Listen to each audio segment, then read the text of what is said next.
Gold trusted gold buyers తాకట్టులో ఉన్న బంగారాన్ని విడిపించి ఈ రోజు ఉన్న మార్కెట్ ధరకే కొనబడును. మరిన్ని వివరాలకు సంప్రదించండి 77107720. ఇప్పటి కాలంలో జరుగుతున్నాయి. తల్లిదండ్రులు విడిచిపెట్టే పిల్లలు చూసాం, కానీ తండ్రిని కనిపెట్టుకుని కొడుకైతే మాత్రం ఉన్నాడని, ఈ కాలంలో కూడా ఉన్నాడంటే అది మనకే ఆశ్చర్యం అనిపిస్తుంది. తండ్రికి ఒకప్పుడు మాట ఇచ్చాడు, నన్ను అయోధ్య తీసుకెళ్ళాలి, పాదయాత్రగా చేసి తీసుకెళ్ళాలని కొడుకు దగ్గర మాట తీసుకున్నాడు. ఆ కొడుకు మాట ప్రకారం అయితే తండ్రి ఈరోజు ఒక రిక్షా బండిని తీసుకెళ్లే పరిస్థితి కనిపించింది. అసలు ఎక్కడ తీసుకెళ్తున్నాడు, ఏం మాట ఇచ్చాడు అనేది మనతో పాటు కొడుకైతే నారాయణరావు ఉన్నాడు. నారాయణరావుతో మాట గురుగారు చెప్పండి, మీరు ఏమైనా మాట ఇచ్చారు నాన్నగారికి, ఇప్పుడు ఎక్కడ తీసుకెళ్తున్నారు? మేము లావేరు మండలం అండి, గోవిందపురం పంచాయతీ ఇజ్జాడపాలెం గ్రామం. అయితే మా నాన్నగారిని మా ఊరి నుంచి అయోధ్య తీసుకెళ్ళడానికి కారణం ఏంటంటే 1993 సంవత్సరం మా నాన్నగారు నన్ను తీసుకుని కాశీ అయోధ్య పాదయాత్రగా వెళ్ళారండి. కాశీ వరకే వెళ్ళాము, అయోధ్య వెళ్ళలేకపోయాం. కారణం ఏంటంటే అక్కడ అల్లర్లు జరిగాయి. ఆ రోజునేమో కర్ఫ్యూ పెట్టి అవుటర్స్ని నో అలో చేశారు.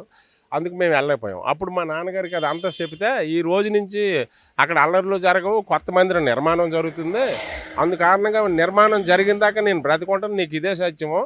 బ్రతికి ఉన్నందువల్ల 14 నెలలు నిర్మాణం జరిగి ప్రతిష్ట అయిన 14 నెలల తరువాత మాత్రం నన్ను తీసుకొని రావాలి. అప్పుడు నేను నడవలేని పరిస్థితి ఏర్పడుద్ది, నాకు చాలా సంవత్సరాలు అయిపోతాయి, అప్పుడు మనం బాగానే ఉంటాం. కానీ ఈ బండి ఒకటి చేపించి తోపుడు బండి మీద నన్ను కూర్చోబెట్టి అయోధ్య తీసుకొచ్చి నన్ను దర్శింపజేయాలని ఆ రోజు అన్నారండి. నువ్వు అలా మాట ఇస్తే నేను దేవుడికి మొక్కుంటాను, నేను మొక్కోవాలంటే నువ్వు మాట ఇవ్వాలని అన్నారు.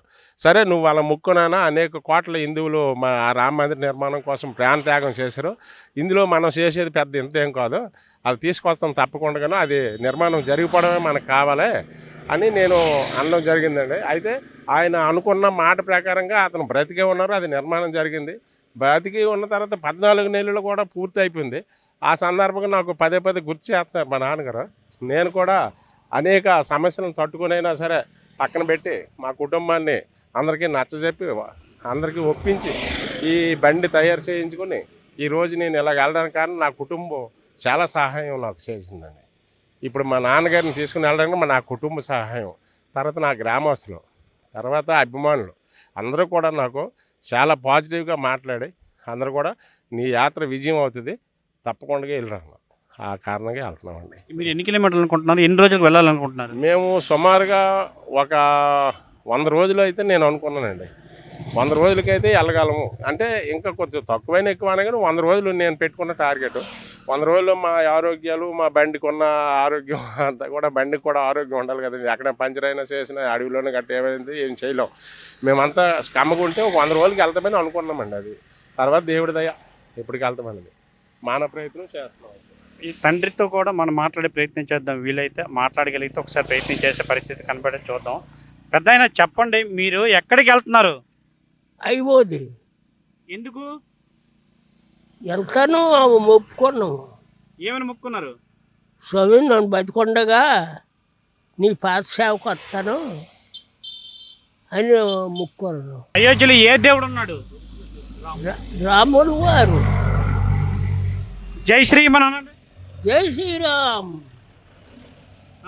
జై శ్రీరామ్, జై శ్రీరామ్. ఇప్పటి రోజుల్లో తల్లిదండ్రులు వదిలేసే పరిస్థితి చాలా వరకు కనపడుతుంది. అటువంటిది లావేరు మండలం ఇజ్జాడపాలెం గ్రామానికి చెందిన రామినాయుడు నారాయణరావు. రామినాయుడికి 95 ఏళ్ళు, నారాయణరావుకి 62 ఏళ్ళు. చిన్నప్పుడు ఒక మాట ఇచ్చాడు తండ్రి అడిగాడు, నాకు ఎలాగైనా అయోధ్య తీసుకెళ్ళాలి. ఒకప్పుడు 1993లో వీళ్ళు కాశీ పాదయాత్రగా చేసుకుంటూ వీళ్ళ కుటుంబం మొత్తం వెళ్ళారంట.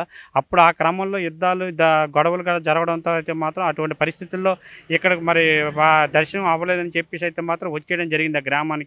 అప్పుడైతే మాత్రం ఆ తండ్రి అయితే ఒకటే మాట అడిగాడు, నేను బతికుండగా అయోధ్య అయితే కట్టడం జరుగుతుంది ఒక వ్యక్తి అని చెప్పేసి ముందుగా చెప్పాడు.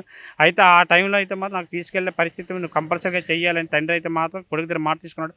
అటు క్రమంలో కొడుకు అయితే ఏదైతే మాట ఇచ్చాడో ఆ మాట ప్రకారం అయితే ఈరోజు లావేరు మండలం నుంచి బయలుదేరి ఇలా పాలకొండ మీదుగా గునుపూర్ మీదుగా అయితే అయోధ్య రామానికి అయితే మాత్రం 4 వీళ్ళతో కలిపి రిక్షా బండి తయారు చేసుకొని తీసుకెళ్లే పరిస్థితి కనబడుతుంది.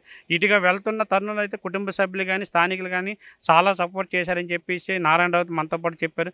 వీళ్ళ ప్రయాణం చక్కగా జరిగి ఆ రాముని ఆశీస్సులు మంచిగా ఉండాలి, రాముని దర్శనం సక్రమంగా జరగాలని చెప్పేసి కోరుకుంటూ సురేష్, RTV, ఉమ్మడి శ్రీకాకుళం జిల్లా రాజా నుంచి.